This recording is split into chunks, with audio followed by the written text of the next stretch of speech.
Hello everyone and welcome back to the channel. This is Fair Value Finder, and today we are taking another look at Fair Isaacs Corporation, ticker FICO.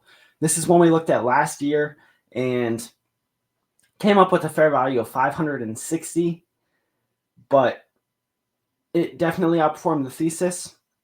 It's looking better now. Still not at a point where I personally would be buying it though. So let's get right into this and see what's going on. Fair value I'm now coming up with is about $720. So that's a 28% increase over last year, which is very good, especially when with the current thesis, we're only looking at about 14.5% going forward. Actually, though, the share price is at $1,385 right now. So almost double the fair value. And that's where I have the issue. It's been as low as 745 in the last year, so a little elevated over the fair value, but not too bad. But it went on a run up to 1451. And now it seems to be pulling back a little bit, but not too quickly. Now, the fundamentals here are really good. Earnings yield is low, showing that it does have a very elevated price, but the cash flow yield, very good. Almost a third of their revenue is used as free cash flow. ROE is rough because their balance sheet is in rough shape.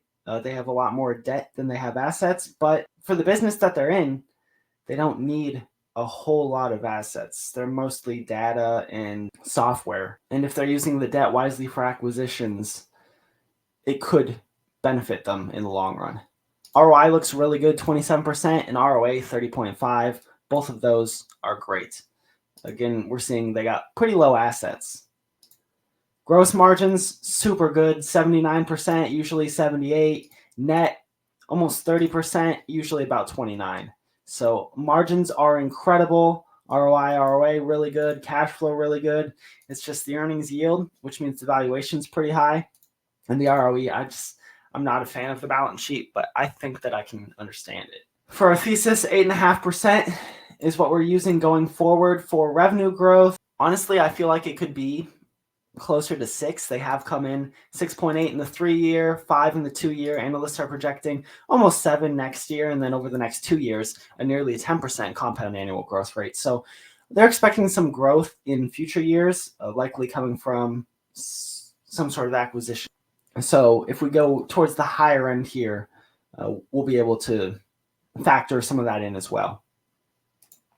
Share count, they do buy back shares, slowing it down more recently, likely just due to the larger share price. So with it pulling back a little bit, if it continues more towards the fair value, we'd be looking at something more in line with the 4 or 5%. So that's what we're going to go with.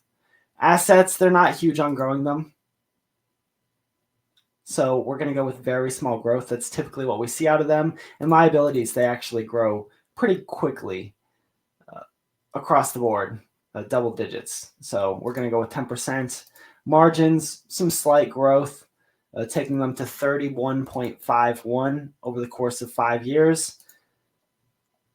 Seems pretty reasonable, but again, I wouldn't be surprised if they just stuck around that 30 because that is pretty dang high. So if you buy at today's price, I wouldn't expect any real growth in the next 3 to 5 years. Fair value grows from 720 to 820 in 3 years and up to almost 1,100 in 5 years.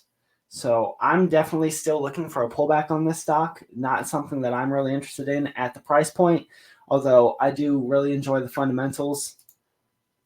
Looking for a better earnings yield and a better value. And this thesis is coming up with a average growth in the fair value of 14.5%. So now we can take a quick look at some of the numbers here. Financials look incredible. Cost of goods hasn't changed all that much, but their revenue's just continuing to increase. And that's why I do feel like they could get a little bit better on their margin. As we see gross profit, some nice growth here. Everything is just kind of stair-stepping. A bit of a pullback in 2021 in the net profit, but nothing too crazy there. Balance sheet, like I said, assets stay very flat. Negative tangible assets, so mostly intangible. And then the liabilities are just growing very quickly, giving them a negative book value, which is not something that I like. It might pay off in the long run, like I said. Cash flow's pretty flat. Some slight growth in here from 2020 through 2023. So our estimate might be a little generous for this cash flow into 2024, 2025, but we'll have to see how things play out. They don't pay a dividend, and then all of the valuations graphed. We see some great growth coming from earnings, and that is really driving the fair value up. Now, the stock price is way up here. It would have been good to buy back in 2020, but this incredible run that it's been on has outpaced the actual fundamentals of the stock. Cash flows have stayed pretty steady. There's decent growth there, nothing too crazy. And then the balance sheet just continues to worsen. And that is my issue with this company here, is that balance sheet. So if we go back to the summary, like I said, that cash flow growth might be a bit high.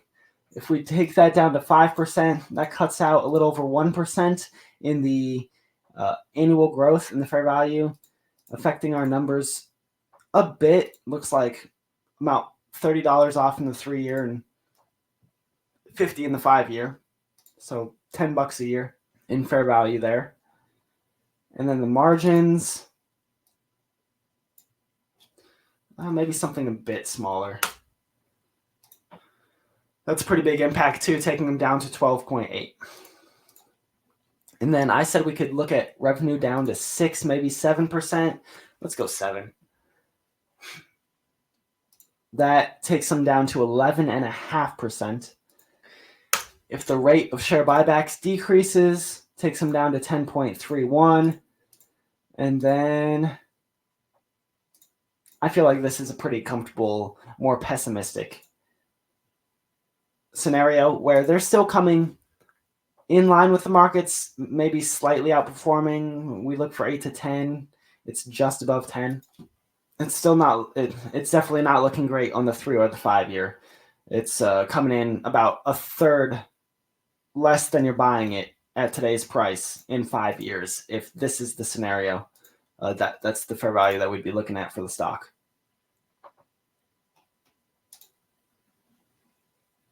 Now, can we come up with a bullish case? I mean, they came in with 27% this last year. If we take this up to 9, analysts are projecting 9.97, just slightly below that. On the high end, they've bought back 5% of shares. Cash flow growth slightly outpacing revenue, because that'd take them back up to the 32% that we typically see with this stock. Asset growth, I don't think that they're going to do anything crazy here. So 0.25, more on the higher end. I'm going to keep liabilities where they're at. I mean, they've been growing at double digits. This is the lowest you can get at double digits. And then maybe they can grow their margins just a little bit faster than 1.5%. This gets us nearly 17% growth year over year, bringing you to 1.2K in 5 years. Still $200 lower than what you're getting in right now, 15%. So unless they're going to make some massive acquisition or absolutely crush analyst expectations, I do not see the value in the stock at the current price. $13.85 is way too high.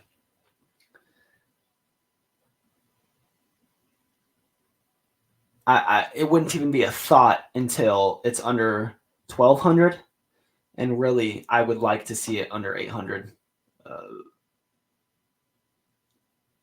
That 745 that we saw at some point in the last 52 weeks would be the ideal spot for me. 750 for sure. So I want to thank you guys for watching. Please like and enjoy the video. Comment what other stocks we should take a look at, and subscribe so you can stay up to date with everything. And I'll catch you next time.